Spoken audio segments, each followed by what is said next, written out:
미생물 사냥꾼 그레이프 지금 미생물 연구에 일생을 바친 13명에 대해서 지금 쭉 이어나가고 있는데 지금은 코후의 미생물 연구에 대한 내용들을 계속 읽고 나가고 있습니다. 그러던 어느 날 정말 쉽고 바보처럼 간단한 방법이 그의 머리를 스쳐나갔다.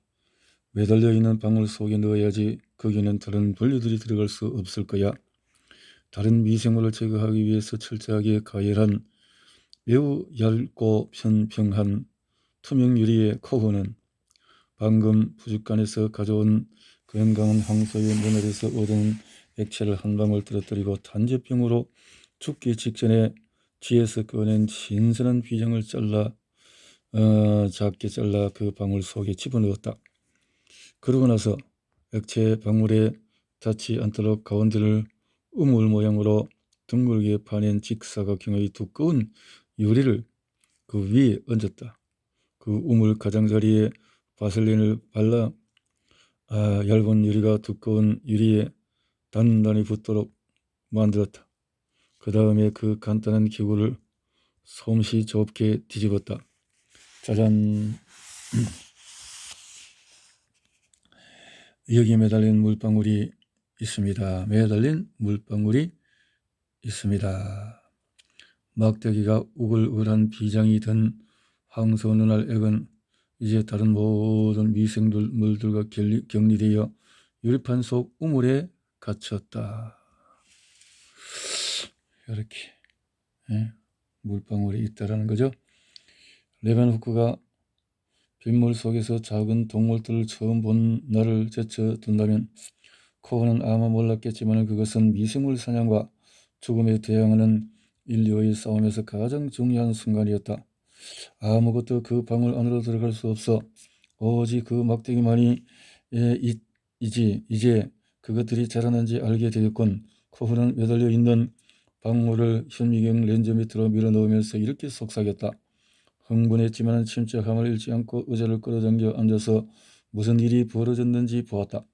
현미경의 회색빛 시야에는 몇 개의 비장 조각밖에 보이지 않았다. 현미경으로 보니 엄청나게 컸다. 그리고 그 덩어리들 사이에 매우 작은 막대기가 하나씩 여기저기 떠다녔다. 그는 1시간 종에 50분 동안 현미경을 보았다. 그렇게 2시간이 지났다. 아무 일도 일어나지 않았다. 바로 그때 병에 걸린 비장 조각 하나에서 이상한 일이 벌어지기 시작했다. 믿을 수 없을 만큼 엄청나게 펼쳐지는 드라마를 보면서 그의 등줄기는 전율했다. 표리하던 작은 막대기들이 자라기 시작했다. 전에는 하나였던 것이 이제는 2개가 되었다. 거기서 자라는 것을 보게 되었다는 거죠. 서서히 끝없이 엉긴 실로 늘어나면서 현미경 시야 전체를 가로질러 꾸불꾸불하게 뻗어나갔다. 작은 비장 덩어리는 1~2시간 내에 무수한 막대기와 실더미에 쌓여서 완전히 보이지 않게 되었다. 풀어질 가능성이 전혀 없는 심하게 엉킨 무색의 실뭉치였다. 살아있는 실뭉치, 조용히 동물을 죽이는 실뭉치였다. 이 막대기들이 정말로 살아있구나. 이제 그것들이 불쌍한 흰쥐와 양, 심지어 소 몸속에 어떻게 수백만 개로 자라는지 알 것 같아.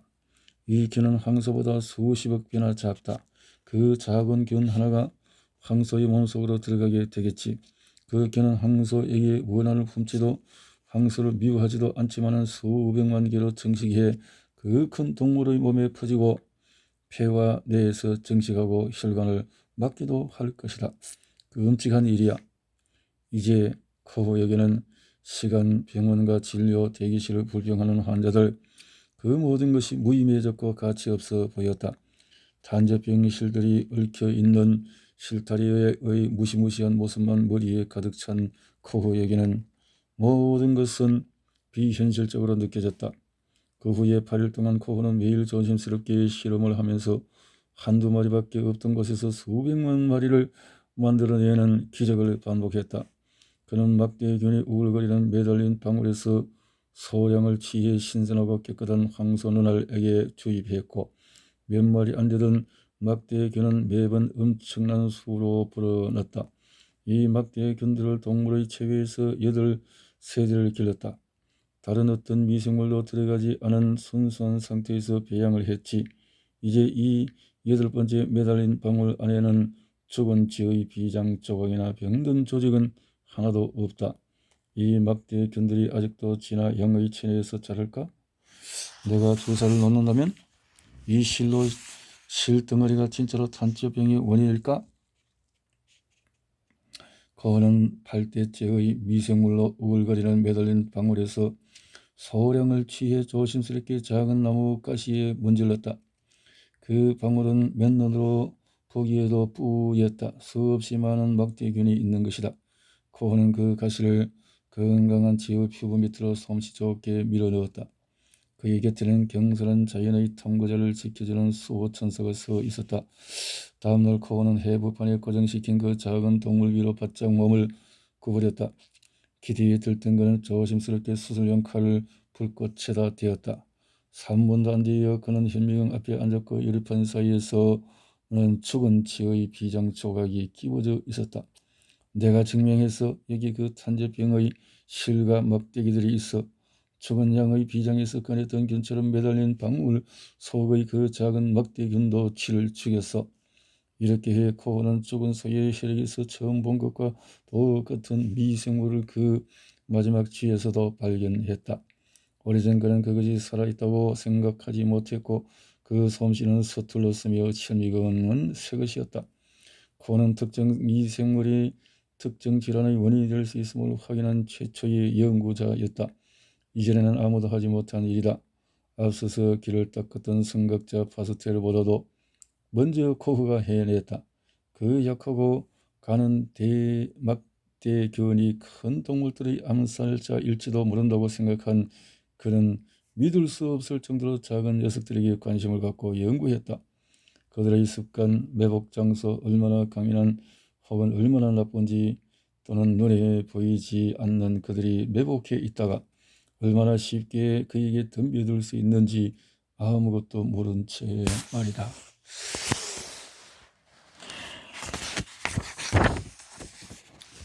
코호는 그런 모든 위험을 뚫고 여기까지 왔지만은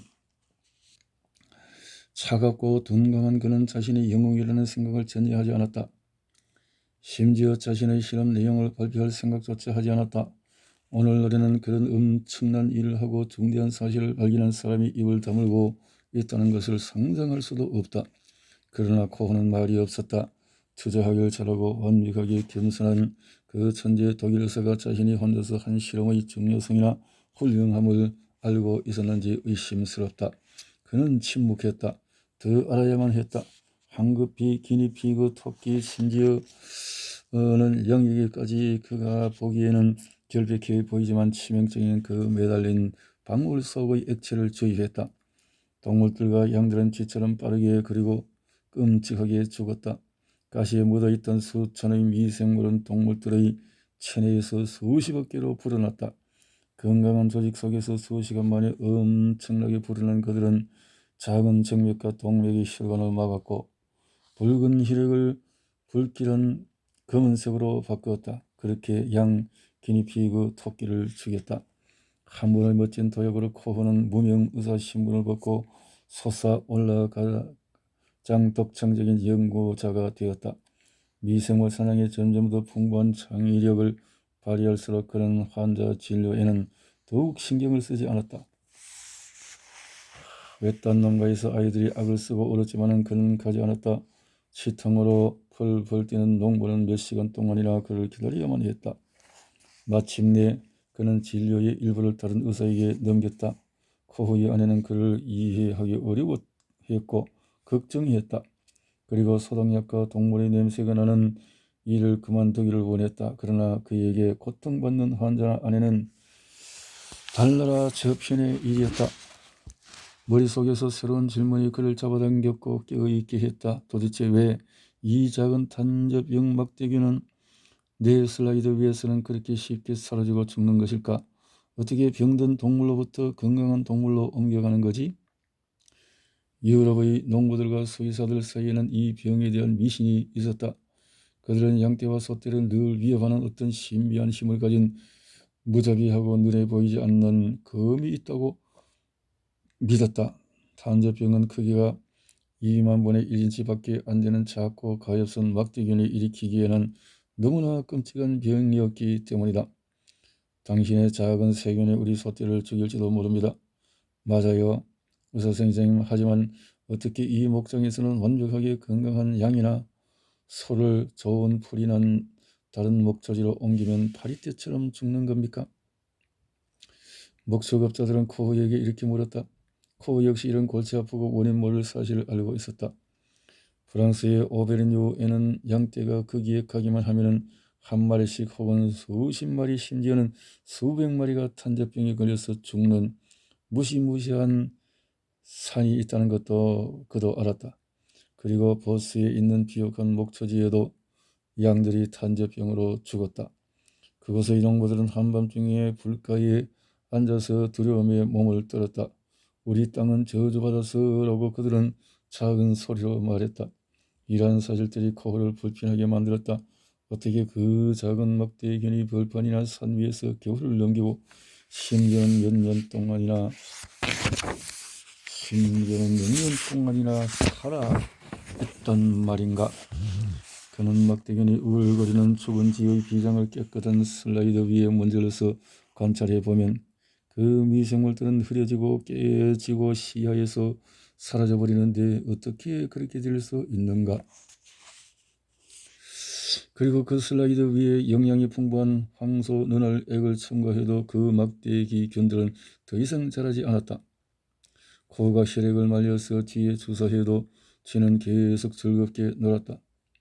이틀 전에 황소를 죽일 수 있었던 미생물이 그렇게 쉽게 죽어 있었다. 슬라이드에서는 이틀 안에 죽는다. 그렇다면 들판에서 그들을 살아있도록 하는 것은 무엇인가? 코어는 중얼거렸다. 그러던 어느 날 그는 현명을 보다가 진기한 광경을 목격했다. 이상하게 형태가 변한 미생물을 보고 그는 단서를 잡았다. 코어는 프러시아 동부의 작은 실험실 의자에 앉아서 프랑스의 저주받은 벌판과 산에 얽힌 신비를 풀었다. 그는 매달린 방울을 현지의 체온에서 24시간 동안 보관했다.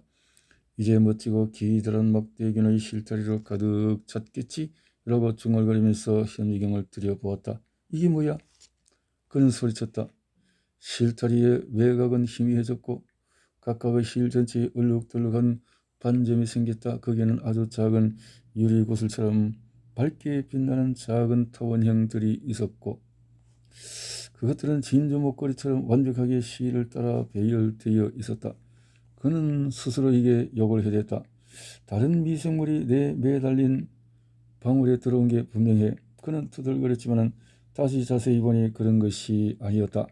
그 반짝이는 작은 구슬들은 실의 안쪽에 있었다. 실을 이루던 막대균이 구슬로 바뀐 것이다. 그는 매달린 방울을 건조시켜 한 달 동안 조심히 보관했다. 그러고서 다시 한번 현미경으로 보았다. 그 이상한 구슬로 된 실은 여전히 거기 있었고 전보다 더 반짝거렸다. 그때 실험 아이디어가 떠올랐다. 그는 황소 눈알에서 얻은 액체 한 방울을 구슬로 변한 지 몇 달이 지난 막대균이 있는 말라버린 슬라이드 위에 떨어뜨렸다. 그 구슬이 다시 보통 막대균으로 되돌아가고 다시 한번 기다란 실로 변하는 것을 보고 그는 당황하고 놀라서 머리가 어지러웠다. 정말 이상하군. 그 야릇하고 반짝거리던 구슬이 평범한 탄저병 막대기로 되돌아갔어. 그 구슬들은 미생물의 포자임에 틀림없어 고열과 추위, 건조함을 견딜 수 있는 강인한 포자인 거지. 이것이 바로 탄저균이 들판에서 그렇게 오랫동안 살아남을 수 있는 방법임에 틀림없어. 그 막대균이 포자로 변한 거야. 그 후 코흐는 자신의 적극적인 축적이 맞는지 알아보려고 세심하고 천재적인 실험을 전개했다. 전문가답게 탄저병으로 죽은 쥐에서 비정을 꺼내 가열된 가위와 수술용 칼을 이용해서 조심스럽게 그 치명적인 물건을 들어 올렸다. 공기 중에 떠도는 미생물에 오염되지 않도록 주의하면서 그 비장을 쥐의 체온에서 하루 동안 보관했다. 당연히 하나하나의 실은 모두 반짝이는 포자로 변했다. 그의 지저분하고 작은 방에서 계속되었던 실험들을 통해 그 포자들이 수개월 동안 산다는 것을 알아냈다. 그리고 그것들은 신선한 황소눈알 액 속에 들어가거나 혹은 가느다란 가시에 붙어서 쥐의 꼬리에 들어가는 순간 무시무시한 막대균으로 다시 깨어났다. 씨앗 같은 것이, 물방울 같은 것이 또 낙대로 변한다. 이 포자들은 동물이 살아있는 동안에는 포자가 되지 않는군. 동물이 죽은 다음에 그 동물이 따뜻하게 보존할 때만 나타나. 코어는 이렇게 말하고 비장을 얼음 속에 넣어 그 사실을 멋지게 증명했다. 얼음에 넣은 지 며칠 안 되어서 가시에 묻혀 쥐에 넣었지만은 비프스테이크를 주스한 것만큼 밖에는 위험하지 않았다.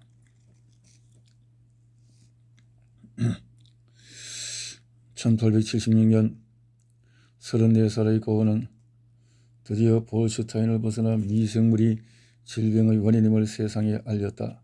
고은은 가장 좋은 옷을 입고 금티 안경을 쓰고 현기경과 무시무시한 탄진자균이 우글거리는 유리병 몇 개를 가방에 넣었다. 수십 마리의 건강한 흰쥐가 든 쥐장도 갔다. 그는 탄저균과 그것이 어떻게 쥐를 죽이는지 그리고 어떻게 반짝이는 포자로 변하는지 보여주기 위해 브로츠와프행 열차를 탔다. 가끔씩 그에게 격려 편지를 보냈던 나이 많은 식물학자 코언 교수에게 그 모든 것을 보여주고 싶었던 것이다. 코언 교수는 코어가 혼자 실험하면서 써보낸 내용을 보고 놀라움을 금치 못했다. 그는 자신이 얼마나 기발한 일을 했는지 모르는 풋내기 코흐가 대학의 학자들을 놀라게 할 것을 생각하면서 즐거워했다. 그는 코흐가 발표하는 첫날 대학의 유명한 의사들을 모두 초청했다. 그래서 그들이 모였다. 비과학적인 시골 촌뜨기가 하는 말을 들으러 왔다. 아마 그들은 코언 교수에 대한 우정 때문에 왔을지도 모른다. 그러나 코언은 강연을 하지 않았다. 사실 그는 말을 많이 한 적이 없었다. 자신의 미생물이 탄저병의 진짜 원인이라고 말하는 대신에 그 사실을 지적인 교수들에게 직접 보여주었다. 사흘 밤낮 동안 그는 자신이 여러 해 동안 실패를 거듭하면서 땀 흘려 수행했던 연구에 각 단계를 빠른 속도로 그들에게 보여주었다. 한치의 잘못도 용서하지 않겠다고 벼르고 온 그물들의 기대는 완전히 무너졌다. 코어는 논쟁 한번 하지 않았고 법석을 들거나 예언을 하지 않았다. 그는 놀랍도록 민첩하게 쥐의 꼬리에서 가시를 밀어넣었고 경험이 많은 병리 의사들은 그가 마치 60살의 거장처럼 포자와 막대긴 현미경을 다루는 것을 보고 놀랐다. 그것은 KO 승이었다. 전 유럽에서 가장 뛰어난 질병 연구자 중의 한 사람이었던 코언하임 교수는 마침내 더 이상 참을 수가 없었다. 그는 강당에서 뛰어나가 급히 자신의 실험실로 향했다. 젊은 제자들이 일하고 있는 방으로 들어가서 소리쳤다. 여러분, 하던 일을 멈추고 코흐 박사를 보러 가시오. 그분이 위대한 발견을 했습니다. 코언하임은 숨을 헐떡거리며 말했다. 하지만 코흐가 누구입니까? 교수님, 그분에 대해서 들어본 적이 없는데요. 그가 누구인지는 중요하지 않습니다. 너무나 단순하고 명료한 위대한 발견입니다. 정말 놀라운 일입니다. 코어는 교수도 아니고 연구하는 방법도 배운 적이 없습니다. 그는 혼자서 그 모든 일을 완벽하게 해냈습니다. 그런데 뭘 발견했다는 말씀입니까, 교수님? 갑시다. 내가 여러분 모두에게 말해줄 테니 여러분의 눈으로 직접 확인하십시오. 미생물학의 세계에서 가장 위대한 발견입니다. 그가 우리 모두를 부끄럽게 만드는군요. 갑시다. 그러나 그때는 이미 파울 에르리히를 비롯한 모든 사람이 사라지고 없었다. 파스테르 7년 전에 예언을 했다. 인간의 힘으로 기생체에 의한 질환을 이 지구상에서 없애게 될 것입니다. 그리고 그가 이 말을 했을 때 세상의 저명한 의사들은 모두 머리에 손가락을 얹으며 이렇게 생각했다. 저 불쌍한 사람이 미쳤군. 그러나 이날 밤 로베르트 코흐는 파스텔의 그 미친 소리 같은 꿈을 이루기 위해서 첫 발을 내디뎠음을 세상 사람들에게 보여주었다. 탄저병으로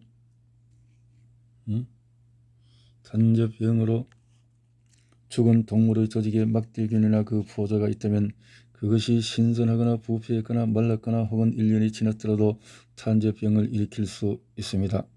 이런 사실 앞에서 우리는 그 막대균 탄저병의 원인이라는 것에 대한 모든 의심을 버려야만 합니다. 그는 자신의 실험이 그들에게 확신을 주지 못한 것처럼 마지막에 이렇게 말했다.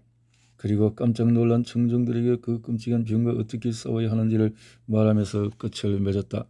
그의 실험으로 탄저병을 근절할 방법을 알게 되었던 것이다. 탄저병으로 죽은 모든 동물은 죽자마자 없애버려야 합니다. 태워버릴 수 없다면 땅속에 깊이 곳에 묻어야 합니다. 흙이 차가워서 막대균이 강하고 오래 견디는 포자로 변하지 못하기 때문입니다. 그렇게 코흐는 브루츠 와프에서 사흘 동안 인간의 손에 엑스칼리버를 쥐어주었다. 인간은 그 검을 가지고 적군인 미생물과 잠복해 있는 질병을 상대로 싸우기 시작했다. 그리하여 알력과 거머리로 요술을 부리던 의사들의 일 전체를 지적인 투쟁으로 바꿨다. 미신 대신 과학이 무기가 된 것이다. 브루츠 와프에서 코흐는 정직하고 관대한 친구들을 만났다. 코흐의 업적을 가르치려고 하지 않았던 콘과 콘하임은 과학에서도 정직하지 못한 사람들이 다른 분야만큼 있다.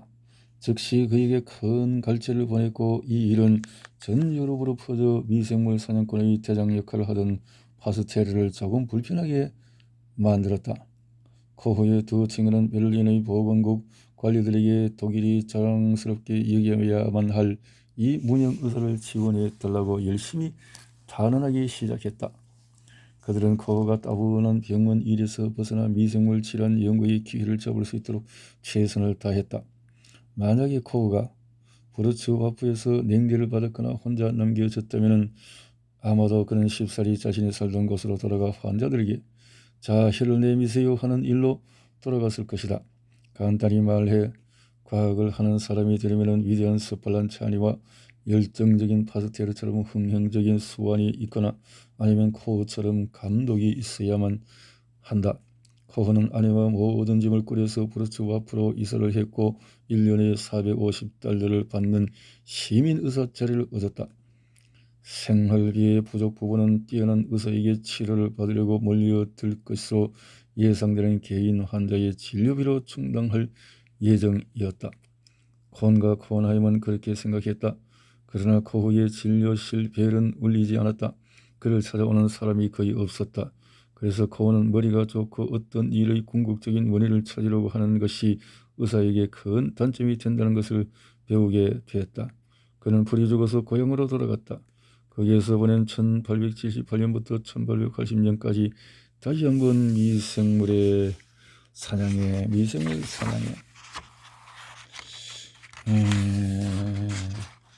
자기가 할 수 있는 역량이 있다는 거죠. 의사로서 어떤 일을 하는 성공치기보다도 연구실에서 성공을 한 그의 모습인 것 같네요. 큰 도약을 하게 된다. 동물과 사람의 상처에 들어가서 치명적인 감염을 일으키는 이상한 위생물을 보게 되고 그것을 추적했던 것이다. 그는 여러 염료로 온갖 균을 염색하는 방법을 배웠다. 그래야 아주 작은 미생물도 선명하게 볼 수 있게 되었다. 돈을 모아 카메라를 사서 현미경에 붙였고 그 누구의 도움도 없이 작은 생물들의 사진 찍는 법을 익혔다. 사람들에게 사진을 보여주지 않고서는 이 살인적인 권리들을 믿게 만들 수는 없을 거야. 두 사람이 동시에 현미경을 볼 수 없고 하나의 세균을 보고도 똑같은 그림을 그릴 수가 없거든. 그러니까 항상 말다툼이 일어나고 혼란스럽게 되겠지. 하지만 사진들은 거짓말을 할 수 없어. 10사람이 그것을 연구해도 동일한 의견에 이를 수가 있지. 코흐는 오늘날까지도 말다툼이 시끄러운 미생물 사냥의 걸음마 단계에서 과학적 원칙과 합리성을 도입하려고 애썼다. 한편 브루츠 와프에 있던 친구들은 그를 잊지 않았다. 1880년 그는 정부로부터 베를린으로 와서 보건국의 특별연구원이 되려는 통보를 받았다. 그것은 마치 시골팀 선수가 메이저리그에 가는 것과 같았다. 베를린에서 그는 훌륭한 실험실을 제공받았고 갑자기 꿈도 꾸지 못했던 풍족한 실험기구와 2명의 조수와 충분한 연구비리를 갖게 되었다. 그래서 하루 16에서 18시간을 염색액과 시험관 기니피그 사이에서 보낼 수 있게 되었다. 그때는 이미 코흐의 발견에 대한 소식이 전 유럽의 실험실에 퍼져 있었고 대서양을 건너가 미국 의사들에게도 불을 붙였다. 세균설의 흥미진진한 투쟁의 불이 붙었던 것이다. 현미경의 모든 것을 알고 있던 혹은 알고 있다고 생각하던 의사와 교수들은 모두 미생물 사냥꾼이 되고자 했다. 암이나 장태부서 또는 폐병 환자들을 암살하는 새로운 치명적인 미생물을 발견했다는 기쁜 소식이 매주 들려왔다. 어떤 광적인 사람들은 자신이 폐병에서 매독에 이르는 모든 병을 일으키는 일종의 만능 세균을 발견했다고 대력을 가로질러서 외쳤다. 그는 폐병 같은 한 가지 병이 수백 종류에 따른 미생물이 공격한 결과라고 멍청한 주장을 함으로써 사람들의 기억에서 사라졌다. 세균에 대한 열정과 그 혼란이 너무 커져서 그 후에 발견한 세균설이라는 주제로 발간된 허튼 소리로 가득 찬 잡지의 홍수 속에서 비웃음거리로 전락할 위험에 처했다. 아직까지도 우리는 질병의 고통으로부터 우리를 구원해줄 더 많은 실험실과 더 많은 미생물 사냥꾼과 더 대우를 잘 받는 연구자들이 필요하다고 외치고 있다. 얼마나 바보 같은 짓인가. 발전을 위해서는 하나님께서 로베르트 코흐와 같이 놀라운 연구자 몇 명을 더 우리에게 보내주셔야만 한다. 어리석은 열정이 새롭게 탄생한 미생물 사냥의 과학을 죽일지 모르는 위험 속에서도 코흐는 침착하게 세균을 순수하게 기를 수 있는 방법을 찾았다. 한 가지 세균, 오직 한 종류의 세균이 하나의 특정한 질병을 일으킨다. 모든 질병에는 그것만이 특정한 미생물이 있다. 나는 그것을 알고 있어. 코흐는 이렇게 말했다. 다른 견들도 오염될 위험이 없이 오직 한 종류의 세균만을 기를 수 있는 확실하고도 쉬운 방법을 찾아내야만 해. 그런데 어떻게 한 종류의 미생물만을 가둬놓을 수 있지? 서로 다른 종류의 세균을 분리하기 위해 온갖 종류의 괴상한 기계가 발명되었다. 몇 명의 미생물 사냥꾼들은 너무나 복잡한 기구를 고안해 그것을 다 만들 무렵에는 자신들이 무엇을 위해 그 기계를 만들기 시작했는지 잊어버릴 정도였다. 공기 중에 떠도는 세균이 시험관에 떨어지는 것을 막기 위해서 어떤 영웅적인 연구자들은 유독한 살균제가 비 오듯 내리는 와중에 균을 주입하기도 했다. 그러던 어느 날 코어는 실험실 탁자 위에 놓인 삶은 감자 반쪽의 평평한 표면을 보게 되었다. 코어는 그것이 우연히 없다고 솔직히 인정했다. 이게 뭘까? 궁금한데 그는 감자의 표면에 산재한 여러 가지 색깔의 작은 물방울들을 응시하면서 중얼거렸다. 여기는 회색 방울, 여기에는 붉은 방울, 여기는 노랑, 그리고 보라색. 이 작은 점들은 공중에서 떨어진 세균들이 만들어낸 것임에 틀림이 없어. 그것들을 좀 살펴봐야 하겠군. 그는 근시인 눈을 감자에 너무 바짝 붙여서 덥수룩하기는 턱수염이 거의 닿을 뻔했다. 코어는 얇은 유리판을 준비하고 자신의 현미경 렌즈를 반짝거리게 닦았다. 가는 백검철사로 회색 방울 중의 하나를 조심스럽게 찔려서 끈적거리는 것을 조금 띄어 깨끗한 물속에 풀어 현미경으로 관찰했다. 거기는 점잖게 헤엄치고 있는 한 띠의 간견이 있었다. 그것들은 수천 명의 형제들처럼 아주 똑같아 보였다. 그 다음에는 감자비의 노란색 방울을 자세히 관찰했다. 붉은색과 보라색도 보았다. 어떤 방울의 세균은 둥글고 다른 방울의 세균은 헤엄치는 막대기 같아 보였으며 세 번째는 마치 살아있는 나사목 같았다. 그러나 하나의 방울에서 나온 모든 미생물은 예 없이 한 형제처럼 보였다. 그 순간 코호는 그것이 자연이 그를 베풀어준 멋진 실험이라는 사실을 알아차렸다. 여기 있는 이 방울들은 한 가지 종류의 미생물이 순수 배양된 것이다. 오직 한 종류의 세균으로 이루어진 순수한 침략. 얼마나 간단한가. 지금까지 사용해온 액체 배지로 공기 중의 세균들이 떨어지면 여러 종류의 세균들이 모두 뒤섞여 버렸다. 그러나 공기 중에 있던 여러 균들이 이 감자의 단단한 표면에 떨어지면 각각의 균은 떨어진 바로 그 자리에 붙어 있게 되고 거기서 증식한 동일한 세균이 수백만 개나 된다. 완벽하게 순수한 침략이 형성되는 것이다. 코고는 그의 군의관 조수인 레플러와 가프키를 불렀다. 버려진 감자에서 자신이 언뜻 본 것이 완전히 뒤죽박죽 되어버린 미생물 사냥을 어떻게 변화시킬 것인가에 대해 침착하게 설명했다. 그것은 혁명적인 일이었다. 세 사람은 그 생각이 옳은지 알아보기 위해 독일인의 놀라운 철저함으로 일을 시작했다. 충실한 프랑스인들은 어리석다고 말했을지도 모르지만 그들은 연구실에 있는 세 개의 창 앞에 한 사람씩 앉아서 현미경을 보았다. 코우가 중간에 높은 의자에 앉아서 현미경을 보았고 좌우에 레폴러와 가프키가 앉았다. 마치 불굴의 의지로 투쟁하는 삼위일체상같이 보였다. 그들은 자신의 희망을 좌절시키려고 시도했지만 곧 코우의 예언이 그가 꿈꾸던 것 이상으로 옳음을 발견했다. 그들은 두 세 종류의 세균 혼합물을 만들었다. 그렇게 플라스크에서 배양했을 때 전혀 분리할 수 없던 것들이었다. 그 헷갈리는 미생물들을 삶은 감자의 편한 표면에 도말했더니 각각의 작은 균들은 떨어진 그 자리에서 붙어서 자신만의 순수한 침략을 형성했다. 감자를 이용한 이 간단한 실험으로 코우는 이제 미생물 사냥을 추측만 하는 게임에서 과학적 확실성에 가까운 것으로 만들었다. 코우는 인류에게 수십 가지 치명적인 질병을 배달하는 이 작은 심부름꾼들의 발자국을 추적할 준비가 되었다. 이제까지 코우는 다른 과학자들로부터 비판이나 반대를 받은 적이 거의 없었다. 그것은 그가 결과를 확신하기까지 전까지는 입을 열지 않았기 때문이었다. 그는 자신의 발견에 대해서 매우 겸손하게 말했고 그가 한 일은 말할 것도 없이 완벽했다. 그리고 비판을 받을 만한 점을 미리 파악하고 먼저 사람들에게 대답하곤 했다. 그러므로 이 일을 제기하는 사람이 거의 없었다. 자신감에 찬 코우는 루돌프 비르효 교수를 찾아갔다. 그는 질병 연구에서 가장 앞서 있었던 독일의 연구자였으며 16명의 과학자들을 합친 것보다도 더 많은 것을 알고 있던 다양한 분야를 섭렵한 박학다식한 학자였다. 간단히 말해서 비르호는 독일 의과학계의 거장이었다.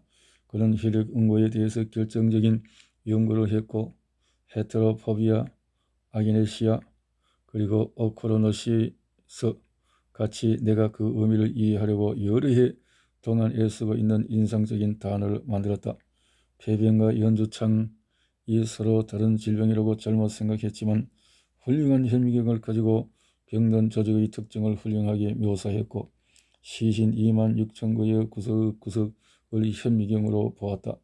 비르효는 독일 초등학교 남학생의 머리와 코의 형태로부터 얼굴이 파랗게 된 병든 소녀의 몸에서 발견된 현저하게 작은 혈관에 이르기까지 생각할 수 있는 모든 주제에 관해 수천 편의 과학 논문을 발표했다. 이건 조금도 과장된 이야기가 아니다. 다른 어떤 사람이라도 그랬을 것처럼 코우는 예의 바르고 조심스럽게 경외심을 가지고 그 얘기로 갔다. 저는 다른 균들과 섞이지 않게 미생물을 순수하게 배양할 방법을 발견했습니다. 교수님, 숫기가 없는 코우는 경의를 표하며 비르효에게 말했다. 어떻게 그런 일을 할 수 있는지 말해주겠소? 내가 보기에는 불가능해 보이는데. 음식물의 고체 표면에서 길렀습니다. 삶은 감자의 표면에서 한 종류 세균이 이루는 침략을 멋지게 분리할 수 있습니다. 그리고 지금은 좀 더 개선된 방법을 연구하고 있습니다. 젤라틴과 소고기 추출액을 섞어서 젤라틴은 단단한 표면을 만듭니다. 그러나 비르효는 별로 감동하지 않았다. 그는 코에게 서로 다른 세균에 섞이지 않게 보존하는 것은 매우 어려운 일이니 각각의 세균을 연구하는 분리된 실험실이 필요할 것이라고 냉소적인 비평을 했다. 짧게 말해 비르효는 코를 매우 경멸적인 태도로 차갑게 대했다. 모든 것을 알고 있고 더 이상 찾아내야 할 것이 없다고 믿는 노인이 되었기 때문이었다. 코는 약간 풀이 죽어서 나왔지만 조금 더 실망하지 않았다. 비리효에 대항해 논쟁하고 편지를 쓰고 연설을 하는 대신에 그는 자신의 미생물 사냥에서 가장 흥미진진하고 훌륭한 실험을 전개했다. 매년 남자, 여자 그리고 아이들을 죽이는 정체불명의 미생물을 찾기 시작한다.